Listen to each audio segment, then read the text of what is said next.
No dia 7 de agosto de 1996, o então presidente dos Estados Unidos, Bill Clinton, convocou uma coletiva de imprensa para um anúncio histórico: a descoberta de vida extraterrestre.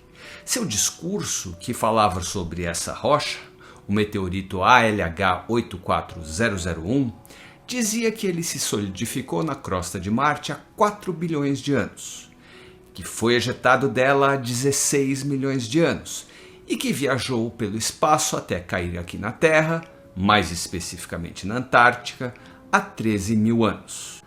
O presidente Clinton e a comunidade científica estavam empolgadíssimos porque, ao se observar o meteorito com microscópios eletrônicos, foram encontrados estes filamentos, possíveis fósseis de bactérias.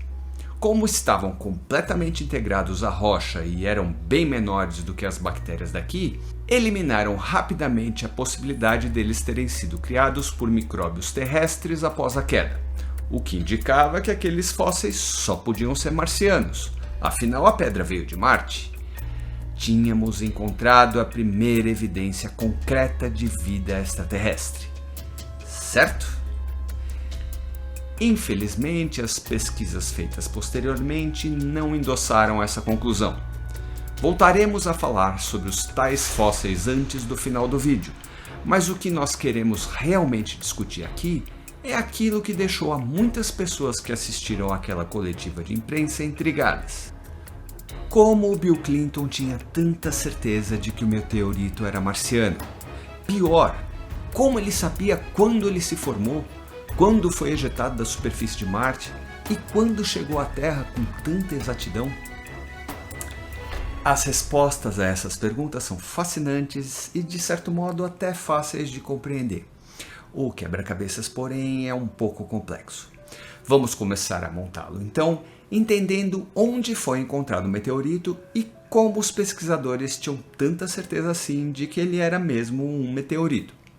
O nome ALH 84001 vem de Allan Hills 1984-001, indicando que ele foi o primeiro meteorito encontrado nas montanhas Allan Hills, que ficam na Antártica, no ano de 1984.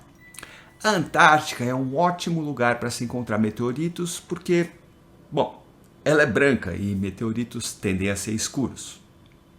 Como você pode ver, a Antártica está cheia de plataformas de gelo que nunca derretem graças ao clima de lá. Não há outra maneira de uma pedra chegar até essas plataformas a não ser vindo por cima, concorda? Mas não há vulcões nem nenhum outro modo natural capaz de ejetar pedras da crosta terrestre na superfície dessas plataformas. Elas precisam vir de mais alto ainda, do espaço. Meteoritos que caem por lá, porém, são rapidamente cobertos pelo gelo, o que dificulta sua localização no continente como um todo. Mas as Allan Hills ficam próximas ao mar. Isso significa que as placas de gelo que se deslocam em sua direção acabam se chocando contra a base das montanhas e subindo em sua lateral, o que faz com que os meteoritos escondidos no gelo acabem expostos. Inteligente procurá-los por lá, não? Só para você ter uma ideia de como é fácil encontrar meteoritos naquela área, já foram catalogados quase 2.000 só na base das montanhas Allan Hills, dos quais apenas 2 vieram de Marte. O outro meteorito marciano de lá, conhecido como ALH 77005, porém, não chamou tanto a atenção, só porque é bem mais jovem do que seu irmão mais famoso. Tem apenas 175 milhões de anos de idade. O ALH 84001 é bem mais velho, lembra? Tem cerca de 4 bilhões de anos. E como nós sabemos disso? Se você já segue o canal há tempo, sabe que alguns elementos químicos possuem isótopos radioativos que decaem com a passagem dos anos. Isso significa que quando uma rocha se forma, os isótopos radioativos que fizerem parte dela diminuirão em quantidade conforme os anos se passarem. É assim que conseguimos calcular a idade de uma rocha, comparando a quantidade de isótopos radioativos com a dos elementos que eles formam ao decair. Quanto menos isótopos radioativos, mais tempo vai ter se passado e mais velha será a rocha.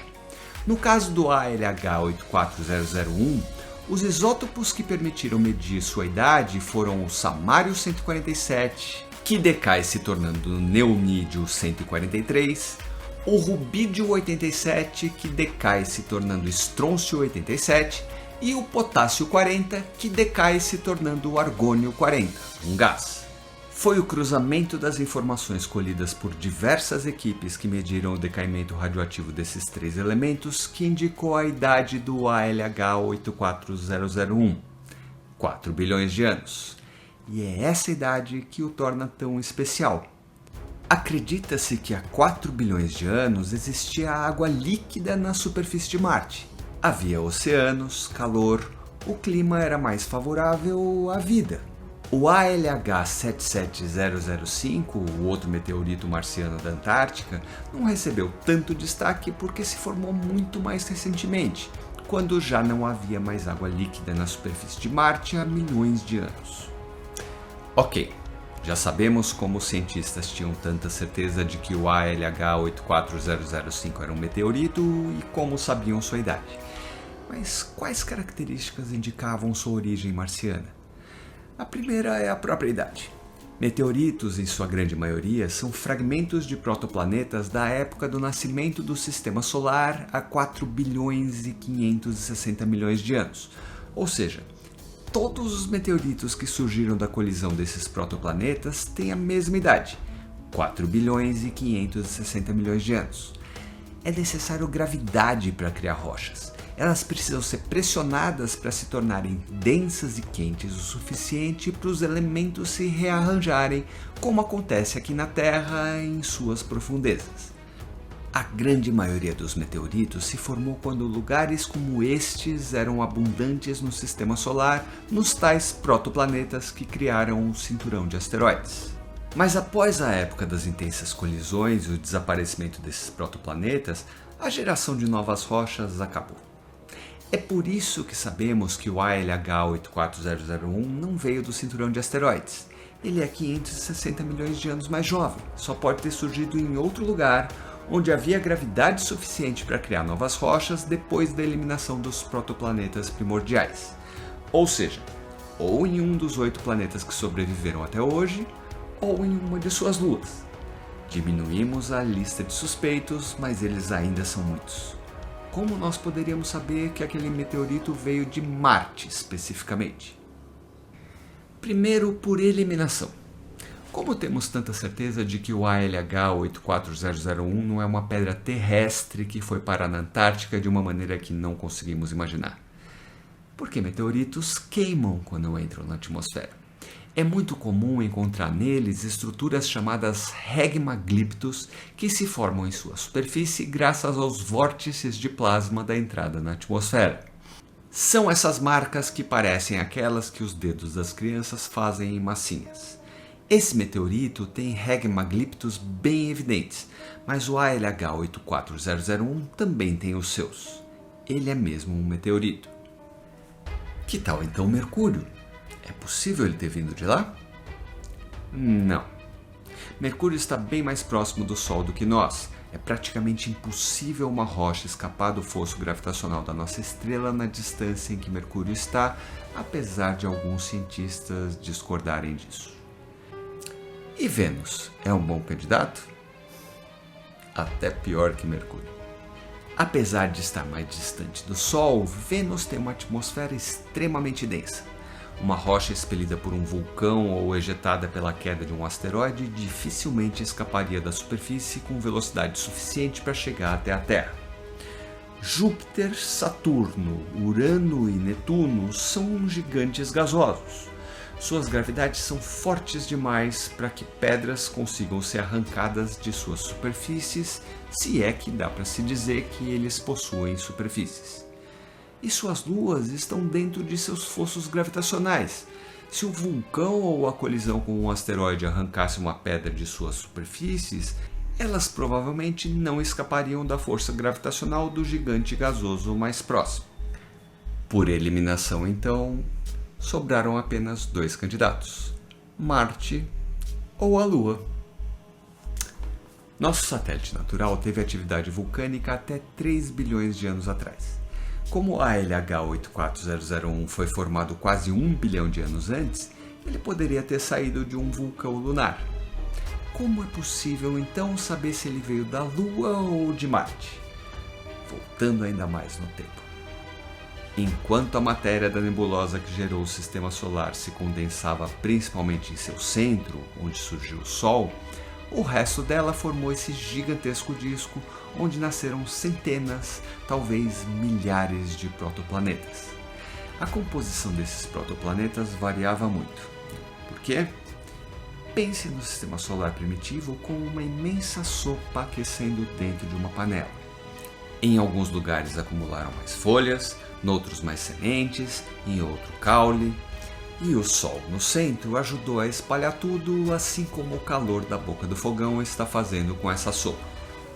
Esse espalhamento fez com que cada planeta do Sistema Solar tivesse uma composição única, e foi isso que nos permitiu saber que a Lua é um pedaço arrancado da Terra. A composição das rochas lunares é idêntica à das rochas daqui, e a do ALH 84001, não. Podemos afirmar isso com certeza ao analisar o oxigênio encontrado nele. O oxigênio possui 3 isótopos estáveis, o oxigênio 18, o oxigênio 17 e o oxigênio 16. Analisando rochas terrestres, rochas lunares e meteoritos, os cientistas criaram esse diagrama que compara a relação de isótopos oxigênio 17 e 18 em todas essas fontes. Condrito é o nome dado aos meteoritos originados de asteroides. Cada linha indica que os meteoritos dentro dela surgiram do mesmo corpo celeste. Como você pode ver, a Lua e a Terra estão na mesma linha, porque a proporção de oxigênio 17 e 18 em ambas é igual. A linha SNC, cujo nome vem de 3 meteoritos, o Shergott, o Nakla e o Chassigny, representa os meteoritos que vieram de Marte, e é nela que se encaixa a proporção de oxigênio 17 e 18 encontrada no ALH 84001. E como nós sabemos que a linha SNC veio de Marte? Por causa desse meteorito aqui, o EETA 79001. Ele foi ejetado de Marte quando um asteroide caiu lá há milhões de anos e esquentou tanto com o choque que sua superfície derreteu, o que acabou prendendo bolhas de ar marciano em seu interior. Os cientistas analisaram a composição dessas bolhas e perceberam que ela batia exatamente com a da atmosfera marciana que nós conhecemos desde que a primeira sonda americana, a Viking 1, pousou por lá em 1976. O ALH 84001 não possuía bolhas de ar, mas os seus isótopos de oxigênio correspondiam àqueles da linha SNC, ou seja, o ALH 84001 é mesmo marciano. Ainda falta explicar como Bill Clinton sabia que o ALH 84001 saiu de Marte há 16 milhões de anos. Sabemos disso porque a exposição à radiação do espaço produz isótopos radioativos que podem ser medidos. O ALH 84001 possui uma quantidade específica de hélio 3, neônio 21 e argônio 38, que só poderia ter se formado se ele tivesse permanecido exposto à radiação do espaço por 16 milhões de anos. Sabíamos também que o meteorito caiu na Antártica há 13 mil anos graças ao gelo encontrado em suas frestas, gelo terrestre. Esse gelo tinha bolhas com ar da nossa atmosfera que foram usadas para se medir o gás carbônico presente na amostra e fazer sua datação por carbono 14. Ele tinha 13 mil anos de idade. É incrível o que a ciência é capaz de descobrir. Diversas mentes, usando conhecimentos diferentes, podem aos poucos montar quebra-cabeças complexos como esse e chegar a conclusões fantásticas. Há um lado não tão empolgante da ciência, porém, ela também é capaz de refutar conclusões fantásticas. Os tais fósseis de bactérias encontrados no ALH 84001, por exemplo. Um time de pesquisadores liderado pelo mineralogista D.C. Golden conseguiu recriar em laboratório formas parecidas com as dos fósseis marcianos sem que nenhum processo biológico fosse envolvido. Isso significa que necessariamente os tais fósseis não têm origem biológica? Não, mas não há mais certeza de que eles só podem ter sido formados por micróbios marcianos. As experiências feitas pelas sondas Viking e o rover Perseverance também encontraram indícios de que haveria vida por lá, mas mesmo naquelas ocasiões a ciência demonstrou que atividades não biológicas poderiam gerar aqueles resultados. Isso significa que a busca pela vida extraterrestre continua e, por mais frustrante que seja, esse aspecto da ciência é um dos que eu mais gosto. Quando uma descoberta dessa magnitude for finalmente endossada por ela, é bem provável que seja verdade. Aguardemos então. Eu particularmente acho que em 10 ou 20 anos teremos essa resposta. Prometo que faço um vídeo assim que ficar sabendo. Eu sou o Juliano Righetto e esse foi o Somos Míopes porque somos breves.